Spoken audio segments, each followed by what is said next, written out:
So hello friends, welcome to learn services. This is Ram Soni. MPPSC ने एक बड़ा announcement किया है। इस अनाउंसमेंट के अंतर्गत उन्होंने ये बोला है कि हम सिलेबस से बदलाव करने जा रहे हैं। देखिए, सिविल सर्विसेज का जो एग्ज़ाम होता है उसमें तो पूरा 10 यूनिट होती हैं आपकी प्रीलिम्स में। लेकिन बाकी और जैसे एग्जाम होते हैं, जैसे इंजीनियरिंग सर्विसेज का हो गया, डेंटल सर्जन का हो गया, एडीपीयू का एग्जाम हो गया, ऐसे बहुत सारे एग्जाम एमपीपीएससी कराती है। 20 से अधिक एग्जाम कराती है। उन एग्जाम्स के लिए एमपीपीएससी ने अनाउंसमेंट किया है कि उसमें सिलेबस में बदलाव किया जाएगा। और सिलेबस में भी देखा जाए दो पार्ट होते हैं, एक होता है पार्ट ए और दूसरा होता है पार्ट बी। पार्ट ए जो पार्ट होता है ये जीएस पार्ट होता है, जिसमें सभी के लिए कॉमन होता है। पार्ट बी जो है स्पेशलाइजेशन होता है। जैसे आप इंजीनियरिंग का पेपर दे रहे हो तो सिविल इंजीनियरिंग, मैकेनिकल इंजीनियरिंग, जो भी आपका सब्जेक्ट है वो पार्ट बी में आएगा। लेकिन पार्ट ए में सभी के लिए कॉमन रहेगा, जीएस का पोर्शन आएगा, है ना। तो इनका कहना यह है कि पार्ट ए पोर्शन में बदलाव किया गया है और इसका जो नया सिलेबस है वो भी ये होगा। देखिए, मैं आपको फिर बता दूं, यहाँ पे यदि किसी कंफ्यूजन हो रहा है तो बता दूं। जनवरी 2024 के बाद जो नोटिफिकेशन आएंगे उनके लिए बदलाव किया गया है। जो पहले आ चुके हैं उनमें कोई बदलाव नहीं है। ऐसे एमपीपीएससी फॉरेस्ट सर्विसेज मेंस की यदि हम बात करें तो फॉरेस्ट सर्विसेज मेंस 2024 का जो होने वाला है उसका ऑलरेडी पहले से ही उसका सिलेबस आ चुका है।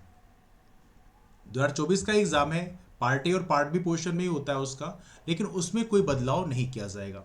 ये जो बदलाव किए जा रहे हैं ये अब जो नोटिफिकेशन आएंगे जनवरी 2024 के बाद, इन नोटिफिकेशन के लिए बदलाव किए गए हैं। तो इसे आप विशेष तौर पे ध्यान रखेंगे।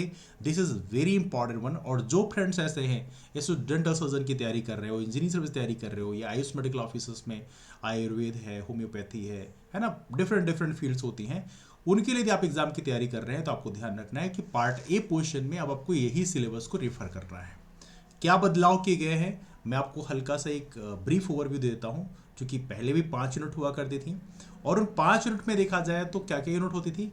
मध्य प्रदेश का हिस्ट्री, मध्य प्रदेश की ज्योग्राफी, मध्य प्रदेश की पॉलिटी और इकोनॉमी होती थी, और साथ में इंफॉर्मेशन कम्युनिकेशन टेक्नोलॉजी की एक इंडिपेंडेंट यूनिट हुआ करती थी, और एक करंट अफेयर होता था।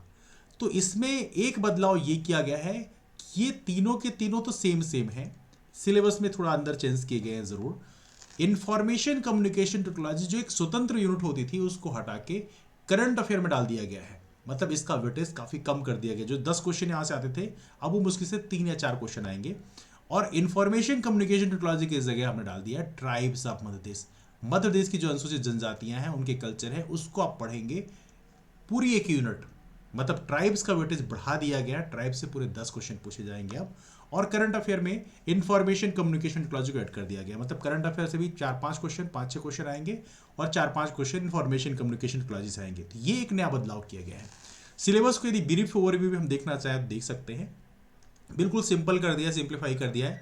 प्राचीन इतिहास, मध्यकालीन इतिहास, आधुनिक इतिहास, स्वतंत्रता आंदोलन, फिर एक जनजातीय इतिहास में जनजातीय साहित्य डाला है। हालांकि ये टॉपिक ट्राइब्स का है लेकिन फिर भी आप अलग से पढ़ सकते हैं। हालांकि ये इसका मतलब ये कि जनजाति का वेटेज और हम बढ़ा रहे हैं। ऐसे मान लो मध्य प्रदेश के इतिहास से 10 क्वेश्चन आने वाले हैं, अब 10 क्वेश्चन में यहां से भी 2 क्वेश्चन आ जाएंगे। मतलब जनजात का वेटेज बहुत ही ज्यादा बढ़ा दिया है। आप सोचो यहां से 2 क्वेश्चन जनजात के आ जाएंगे। जनजात की आपने एक यूनिट दे रखी है, वहां से तो पूरे 10 क्वेश्चन आएंगे ही आएंगे। फिर आगे देखते हैं मध्य देश की ज्योग्राफी देखते हैं। देखो, मध्य देश की भूगोल की बात करें तो यहाँ पे राज्य की भौगोलिक स्थिति, विस्तार, प्रमुख नदियां, पर्वत पढ़ते ही हैं हम लोग।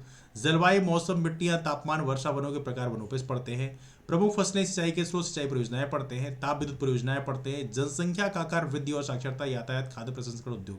तो ये पढ़ोगे आप। जनसंख्या का आकार मतलब बेसिकली आपको सेंसस वाला टॉपिक पढ़ना पड़ेगा, 2011 वाला, जो कि ऑलरेडी आप पढ़ते आए हो, तो इसमें कोई ज्यादा बदलाव नहीं किया गया है। नाउ यूनिट 3 की यदि हम बात करें, यूनिट 3 में मध्य प्रदेश की राजनीति और अर्थव्यवस्था में पहला टॉपिक राजनीति का है। इसमें राज्यपाल, मुख्यमंत्री, मंत्रिमंडल, विधानसभा, उच्च न्यायालय, लोकायुक्त ने ऐड किया गया है। आपको लोकायुक्त भी पढ़ना पड़ेगा। राज्य सचिवालय, मुख्य सचिव, संभागायुक्त, पुलिस कमिश्नर, ये एक नया टॉपिक ऐड किया गया है, इसको अपने तरीके से पढ़ेंगे।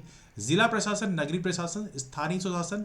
अब देखो, पंचायती राज संस्थाओं में स्थानीय स्वशासन ही समाया जाएगा, लेकिन जिला प्रशासन ये एक नया टॉपिक ऐड किया गया है।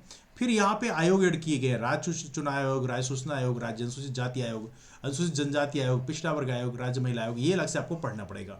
इसके अलावा अनुसूचित जाति एवं अनुसूचित जनजाति अत्याचार निरोधक अधिनियम, SC/ST एक्ट पढ़ना पड़ेगा 1989 वाला। फिर पंचायत अनुसूचित क्षेत्रों का विस्तार, पैसा एक्ट जो है 1996 वाला, इसको भी पढ़ना पड़ेगा आपको। पर्यावरण संरक्षण अधिनियम 1986 ये भी पढ़ना पड़ेगा।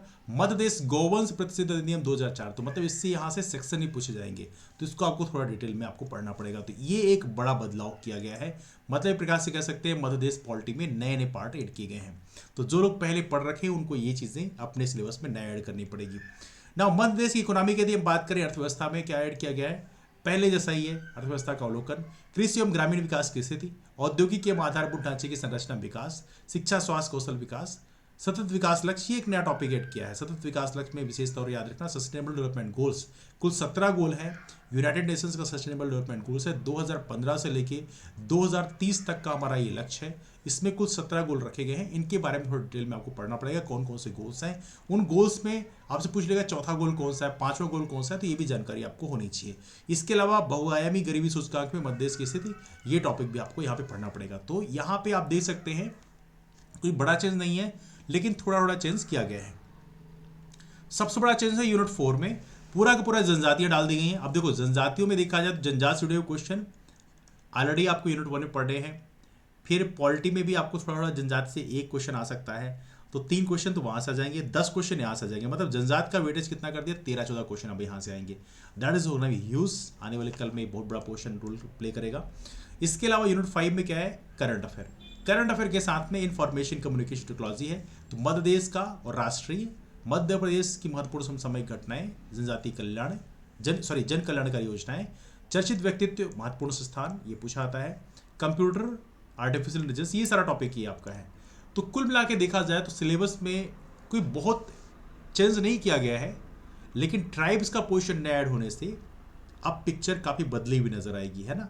मतलब ट्राइब्स को आप विशेष वेटेज देकर आप पढ़ोगे। जैसे पहले हम लोग आमतौर पे इंफॉर्मेशन कम्युनिकेशन टेक्नोलॉजी में बहुत परेशान होते थे, लेकिन उसका वेटेज काफ़ी कम कर दिया है। यहाँ से मेनली अब 3 से 4 क्वेश्चन आएंगे, लेकिन ट्राइब्स आपको विशेष तौर पे पढ़ना पड़ेगा। तो ये सिलेबस में एक नया बदलाव किया गया है। अभी इसकी बात करें कि इसका सिलेबस हमें कैसे कंप्लीट करना है, तो उसके बारे में सिलेबस डिकोड हम करेंगे, तो वहाँ पे डिस्कस करेंगे। हालांकि आप लोग प्रयास करें मध्य प्रदेश की कोई भी अच्छी किताब आप उठा लीजिए, उसमें ये सारे पोर्शन मिल जाएंगे। इंफॉर्मेशन कम्युनिकेशन टेक्नोलॉजी जरूर आपको अलग से पढ़नी पड़ेगी, लेकिन मध्य प्रदेश की कोई भी अच्छी किताब उठा लीजिए, कोई भी। जैसे इस समय मार्केट में एक बड़ी फेमस किताब चल रही है परीक्षा धाम, आप इससे पढ़ सकते हैं, इसमें बहुत सारी चीज़ें आपको मिल जाएंगी। इसके अलावा करंट अफेयर की बात करें तो करंट अफेयर में बहुत सारी किताबें, एग्जामपीडिया है ना, या इसके अलावा इंडियन करंट अफेयर यदि आपको पढ़ना है तो वहाँ पे स्पीडी जैसी किताबों का प्रेफर कर सकते हैं ना। तो इस तरह की किताबों का पढ़ सकते हैं, तो यहाँ से आपका मेजर पोर्शन कंप्लीट हो जाएगा। तो आपके पास मन में कोई डाउट्स तो आप लोग कमेंट करके पूछ सकते हैं। इसके अलावा हमारे पास इसका बैच भी उपलब्ध रहेगा, तो आप लोग बैच भी ज्वाइन कर सकते हैं। उसकी फीस वैसे 1999 रुपये है, लेकिन अगले 5 दिन यदि आप ज्वाइन करते हो तो उसकी फीस हम लोग करेंगे, that is gonna be 999 rupees. 999 रुपये में आप इस पार्ट ए पोर्शन के लिए बैच को ज्वाइन कर सकते हैं। इसकी इन्फॉर्मेशन हमारे नंबर पर ले सकते हैं, नंबर है 8826033084। इस नंबर पर मैसेज कर सकते हैं कि I want to join part a portion batch course, तो आपको वहां पे सारी इन्फॉर्मेशन दे दिया जाएगा। तो फिलहाल डिस्कशन को भी वाइंड अप करते हैं, मुलाकात करते हैं फिर, तब तक के लिए bye, take care, have a wonderful day, keep moving forward and take care, that's all, thanks so much.